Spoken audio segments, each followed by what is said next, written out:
Welcome to student dictation 5 second बाद शुरू होगा। Ready start. सभापति महोदय, अभी जो विधेयक पेश किए गए हैं उनका समर्थन करने के लिए मैं अपने विचार सदन के सामने प्रस्तुत करना चाहता हूँ। पंजाब की वर्तमान समस्या पर पहले भी विचार किया गया था, अभी भी विचार कर रहे हैं और लगातार पिछले 4 दिनों से सदन में इस विषय पर चर्चा चल रही है। पिछले अधिवेशन में विरोधी दल की ओर से जितने भी भाषण पंजाब के बारे में हुए हैं उनको मैं निरंतर सुनता रहा हूँ।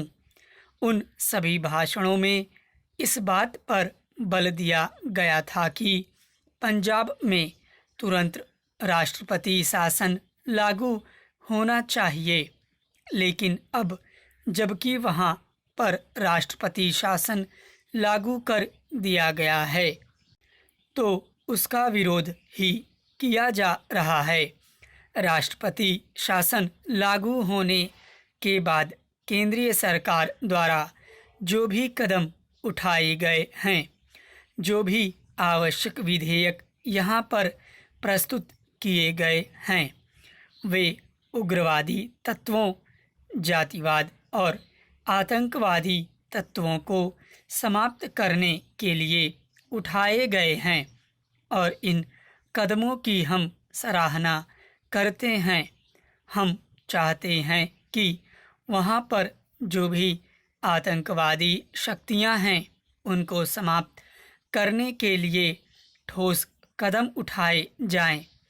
मैं समझता हूँ कि अब तक इस संबंध में जो भी कदम उठाए गए हैं वे भी उतने प्रभावशाली नहीं हैं, इसलिए उनको और भी अधिक प्रभावशाली बनाकर उन उग्रवादी शक्तियों को समाप्त करने का कार्य होना चाहिए।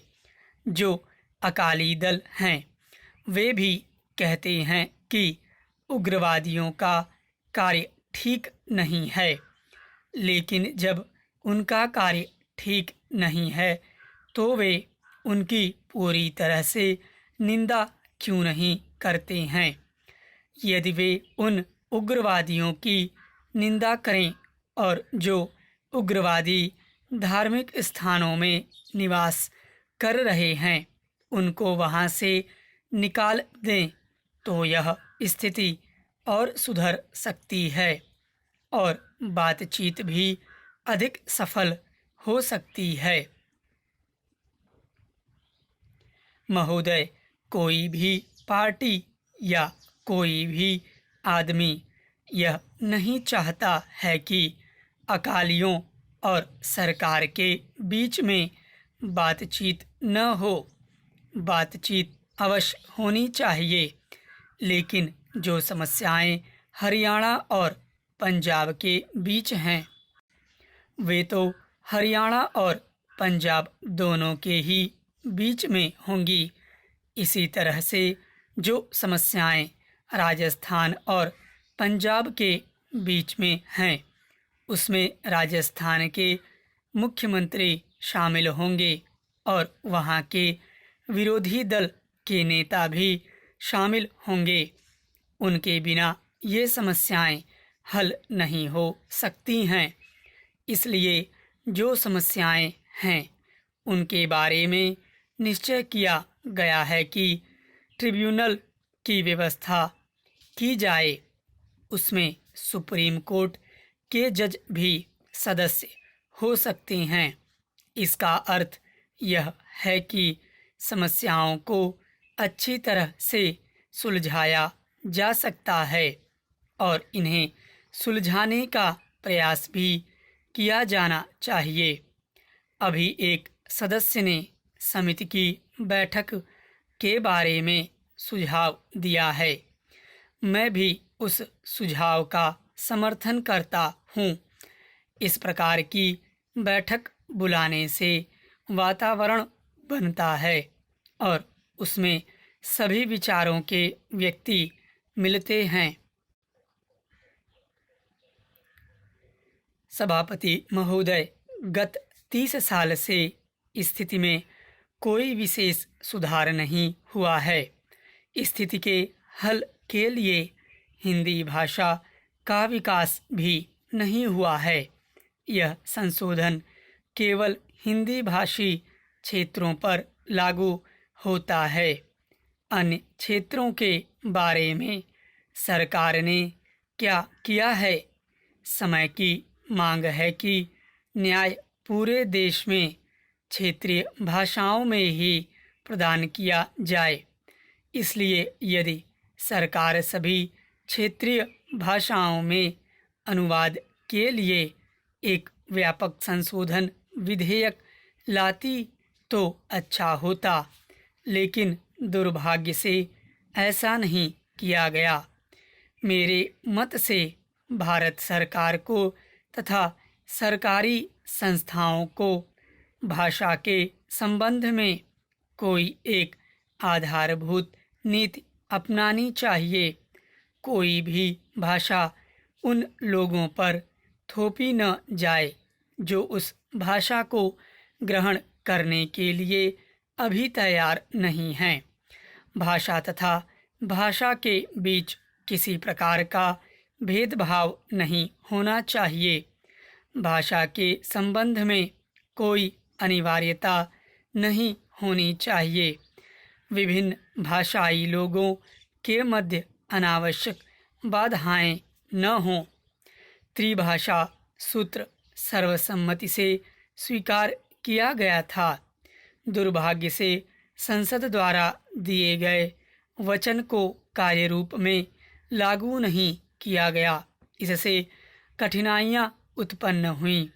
आज भी हिंदी भाषी क्षेत्रों के हमारे मित्रों ने दक्षिण की भाषाओं को नहीं सीखा है। मुझे मालूम है कि आखिरकार हिंदी राष्ट्र की भाषा है, इसका कोई विकल्प नहीं है, लेकिन साथ ही अंग्रेजी को भी बने रहना है। हमें आने वाली लंबी अवधि तक अंग्रेजी को राजभाषा के रूप में स्वीकार करना है। हमारे जैसे बड़े राष्ट्र में 2 राजभाषाएं हो सकती हैं।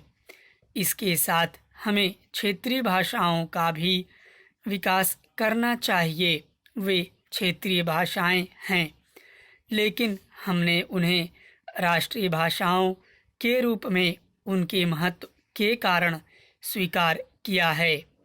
आज हम अधिक से अधिक कट्टरपंथी और संकीर्ण विचारधारा वाले बन रहे हैं।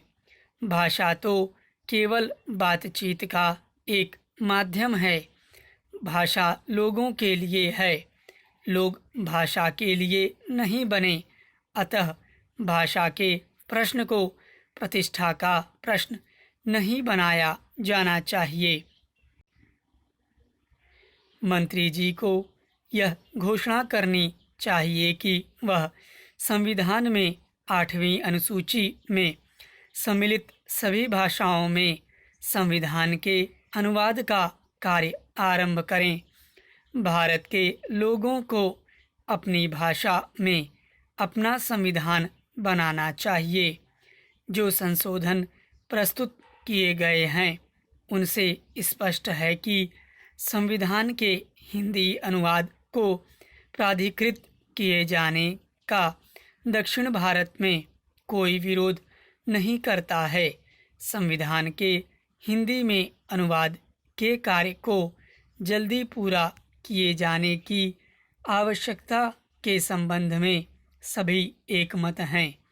हम हिंदी को 2 संपर्क राजभाषाओं में से एक के रूप में स्वीकार करते हैं, किंतु यह समय है जबकि हम में से प्रत्येक को आत्मनिरीक्षण करना चाहिए। हिंदी की संस्थाएं उतनी पुस्तकों का प्रकाशन नहीं कर रही हैं जितना उन्हें करना चाहिए। मेरा कहना है कि सरकार की उदासीनता के कारण ही हिंदी को व्यवहारिक रूप में उचित मान्यता नहीं दी गई है। स्टॉप।